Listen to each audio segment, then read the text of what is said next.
que será que no Brasil não são, né? Porque, por exemplo, já é crime. Como que tem... Ele mostrou lá um post com vários homens com perfis escrito tipo link na bio, troca, né, trade, né? Quando alguém comenta no post da sua filha, talvez você está assistindo aí, se comentarem troca ou trade, quer dizer que eles querem trocar conteúdo de pedofilia, conteúdo pornográfico entre eles, entre os pedófilos em si, né?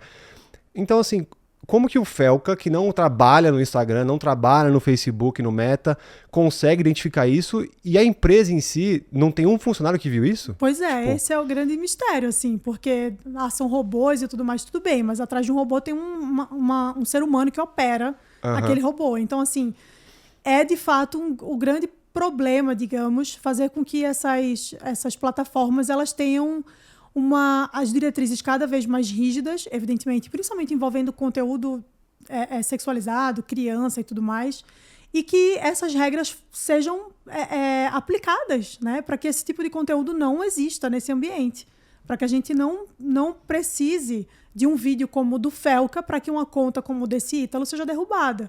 Né? Era para o próprio Instagram ter uma ferramenta para fazer isso, para que isso não chegasse onde chegou, né? Porque um perfil daquele com 18 milhões de seguidores é um absurdo. Então, assim, acho que as empresas, as plataformas, elas têm que ter um meio de combater isso de forma privada, mas eu acredito que essa ideia de regulamentar e tudo mais, eu acho que isso é um prato cheio para censurador, para quem quer, de fato, impedir que certos conteúdos sejam vinculados nas redes sociais, porque a gente sabe que na internet é um ambiente onde as coisas ganham proporções gigantescas, então muitas vezes essas leis podem servir para calar opositores, inclusive. Sim, talvez num lugar onde uma lei que restrinja o uso das redes sociais prejudique o próprio Felca, digamos assim. Sim. Talvez ele tenha vídeos ali no canal dele do YouTube que, se tivesse uma lei que restringisse determinados conteúdos, os próprios vídeos dele não pudessem estar ali disponíveis para serem assistidos, e muitas outras pessoas. Sim. Então esse é um problema que a gente precisa ficar atento.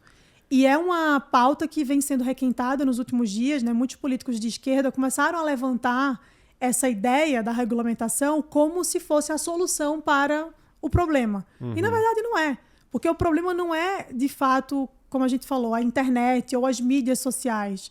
O problema é as pessoas. A cultura, são as pessoas, são os pais que não são responsabilizados por isso, são os criminosos que não são punidos pelo que fazem.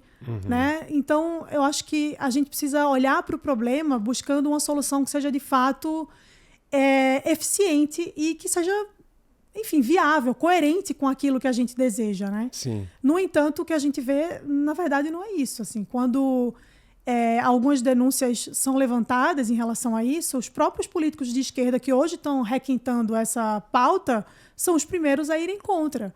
Quando se falou sobre castração química para pedófilo, a esquerda se levantou contra. Foram contra? Sim. Quando se fala sobre leis mais rígidas para crimes contra pedófilos, a esquerda se levanta contra. A votação... Qual que é a lógica disso? Só Deus sabe, né? A lógica é que, assim, não importa o conteúdo, mas o que importa é quem está passando a mensagem, né? Entendi. Então, esse é o ponto. Então, na sua opinião, esse papo de regulamentação das redes, eles estão usando como discurso esse assunto do Felca, esse assunto da adultização, só que, na verdade, para ser utilizado... Tipo, é a ponta do iceberg. Eu falo que é pra isso, mas aí depois é pra censurar o pessoal que pensa politicamente oposto à esquerda. Também, sim, porque sim. hoje em dia, inclusive, já não existe mais uma liberdade, eu diria, de expressão. Até a gente vê algumas contas sendo derrubadas, Sim, né? Quando sim. criticam, às vezes, juízes e tudo mais. Mas você acha que é por isso então, que eles estão tentando empurrar? Eu acredito que estão tentando usar politicamente o vídeo do Felca com esse fim, para levantar novamente essa pauta da regulamentação das redes sociais. E o objetivo disso, no final das contas, é calar o opositor. Calar o opositor. É censurador. Quem quer regulamentar meio de comunicação é ditador. Entende? Sim. Porque, enfim, a gente sabe muito bem que o objetivo é impedir que conteúdos contrários àquilo que se defende a certas ideologias políticas sejam veiculados. Então, esse é o grande problema. A pauta pode parecer, assim, na primeira vista, muito interessante. Não, mas isso vai acabar fazendo com que certos conteúdos... Não vai, porque esse submundo vai continuar existindo. O que o Felca mostrou aí é um universo superficial da internet, mas as pessoas não conhecem, por exemplo, o que existe na Deep Web. Nossa. Vai continuar existindo, e é coisa muito pior, muito mais escancarada. Então, assim, lei de regulamentação de rede social não resolve o problema em nenhuma esfera. Muito pelo contrário, cria um novo problema que é muito mais difícil de combater, que é de censurar as pessoas, e que não vai, de forma alguma, impedir que esse tipo de conteúdo exista, seja veiculado na internet, seja consumido por várias pessoas, disseminado, vendido, enfim. Então, é um problema que a solução está em outro lugar, certamente. A solução passa, primeiro, por punir os criminosos de forma Tinha que punir os rígida. pais também. Os pais, evidentemente, porque são os responsáveis por isso. Pais. Com certeza. Tem que pegar cada um desses pais e dar uma punição que seja pedagógica, sabe? Para que isso não aconteça novamente. Então, assim, a gente tem um sistema penal que é muito brando aqui no Brasil. Então, assim, as leis são muito brandas. Quando o cara finalmente, né, vai cumprir com a pena, num presídio onde você não é punido por nada. Então, assim, a gente vai entrando cada vez numa camada muito mais profunda do problema e, no final das contas, o que a gente vê é todo mundo isento da responsabilidade e ninguém que de fato acaba pagando por isso, entende? Sim. Então, esse tipo de sistema, digamos assim, acaba fazendo com que conteúdos como esse... Incentiva, né, as pessoas. Incentiva, exatamente. E como que você acha... O que você acha, Mari, dessa ideia da Austrália, que elas passaram uma lei que adolescente até 14 anos, se não me engano é 14, não pode ter rede social. De certo modo, isso não seria uma regulamentação das redes sociais? Então, colocar uma idade que a partir dali pode, a partir dali não pode? Mas já existe, né? Acho que aqui no Brasil é 13 anos, parece. Mas você acha que é pouco, talvez? Eu acho que sim. Eu acho que poderia ser acima de 18 anos. Esse é um outro ponto, né? A voz e a autoridade que eu acho que muitos pais estão dando para as crianças hoje em dia, né? Para os menores de idade. Exato. Né? Então, antigamente, se você era contra o seu pai ou sua mãe, você tomava um tapa na cara. Hoje em dia, não pode mais. Hoje em dia tem que ser tudo conversado, tudo bem calmo. Você não pode fazer tatuagem, né? Com 18 anos, hoje em dia a gente vê muitos jovens fazendo, bebendo. Parece que a criação dos pais em si tá diferente do que era antes, né?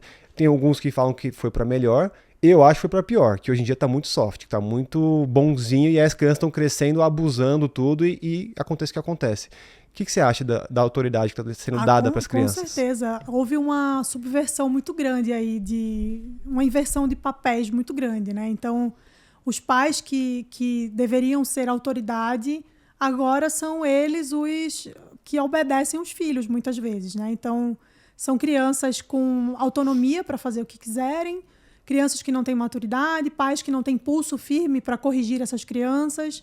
E aí a gente vai formando adulto mimizento, vitimista, Sim. Folgado, né, escorado. A fama hoje é que essa nova geração não gosta de trabalho. Não sei se é só a fama ou se isso de fato é real, mas é o que eu vejo vários donos de empresa falando. Cara, ninguém mais quer CLT, pessoal, tudo que é home office, qualquer coisa já tá estressado, tá triste, é muito mais delicado, digamos assim, né? Você acha que isso está acontecendo mesmo? Sim, com certeza, com certeza. Tem uma espécie de educação que é dada hoje pelos pais, que é uma educação muito isenta de autoridade mesmo, né? Uma educação que permite que os filhos façam o que eles quiserem bem entenderem, que não corrige, que não pune, né? Que é a educação positiva, né? Que chama. Então, você recompensa o filho pelos maus comportamentos, você não pune, você não castiga, você não ensina o que é certo. E por que é assim? Eu acho que é porque é mais fácil para os pais educarem desse jeito, né? Deixa o filho fazer o que quiser, eu tenho menos trabalho. Para não virar o vilão também, né? Para não virar o vilão também, o pai que quer ser amiguinho do filho, né? Tem muito isso, esquece que é pai, quer ser amiguinho do filho. Então, eu acho também que tem essa coisa da facilidade, é mais fácil assim. Você educar corrigir, você ter pulso, você ser exemplo para os seus filhos, é muito mais difícil. E as pessoas não querem o caminho mais difícil, elas querem sempre o caminho mais fácil. Então, deixa assim, deixa que o mundo cria, né? Eles se criam sozinhos. Então, meio que é essa ideia assim, que existe hoje, que faz com que a criação seja uma criação muito suavizada no sentido de não impor mais regras concretas para essas crianças, não impor limites, não fazer com que essas crianças tenham uma preocupação posterior de quem elas vão ser futuramente. Sim. Não tem mais isso, né? E aproveitando a nossa temática de viagem aqui, nada melhor do que a gente lembrar de quem? A Duale Viagens. Duale. Falar da nossa agência, que caso você esteja precisando de uma agência de viagens, são top, hein? Os caras mandam bem demais. Eu já voei com os caras muitas vezes. O que acontece? Tem lá, você cota sua passagem no Google Flights, no Skyscanner, você manda o print pra eles do preço. Se eles não baterem o preço, eles simplesmente te dão um voucher ali do Outback de R$50. Eles batem o preço do Google Flights? Eles batem Se sempre, for cliente, cara. os caras dão mesmo. Os caras Dá um voucher de batem no R$50. peito e, mano, tem que peitar mesmo. Cota lá, próxima viagem que você tiver, não perde a oportunidade. O QR Code subindo aqui na tela, então entre em contato com os caras, garanto que você não vai se arrepender. Eu sei que você adorou essa nossa trip inusitada e tem mais 2 opções aqui e aqui para você conferir mais no nosso canal.